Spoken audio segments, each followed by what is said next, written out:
yang mendukung Anies sekarang ini. Ini kan sekarang udah makin nggak jelas. Pak Jokowi bukan tidak mau Anies sebagai capres, sebagai cawapres pun dia nggak mau.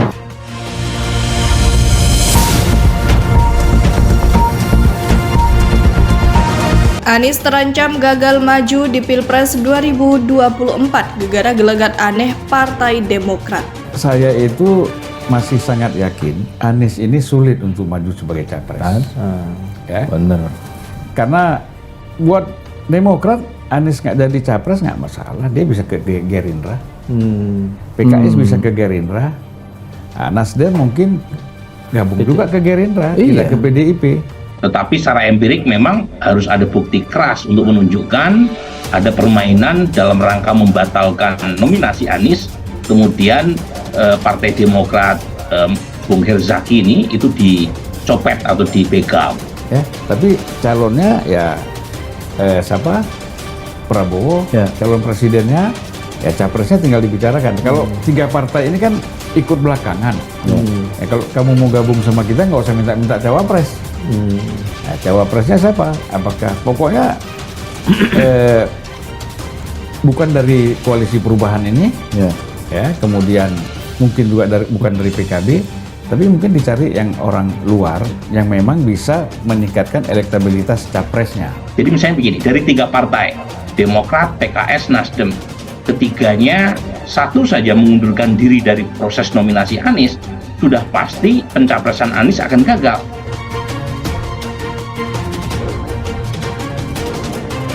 Pengamat politik Boni Harjens menyoroti nasib calon presiden dari Koalisi Perubahan Anies Baswedan di pemilihan presiden 2024. Dirinya meragukan kalau Anies bisa berhasil maju ke panggung pesta demokrasi yang digelar pada tahun mendatang tersebut. Agak ragu juga apakah Anies bisa maju, kata Boni dikutip Senin 31 Juli 2023. Hal tersebut disampaikan Boni karena melihat geraga aneh yang ditunjukkan Partai Demokrat. Menurutnya, Partai Demokrat memperlihatkan gerak-gerik akan meninggalkan Koalisi Perubahan. Karena Partai Demokrat sebagai pelengkap itu mulai memperlihatkan niat untuk meninggalkan Koalisi Perubahan, ucapnya. Semisal Partai Demokrat pergi dari barisan partai pendukung Anies, maka mantan Gubernur DKI Jakarta itu dapat dipastikan gagal mencicipi panggung Pilpres 2024.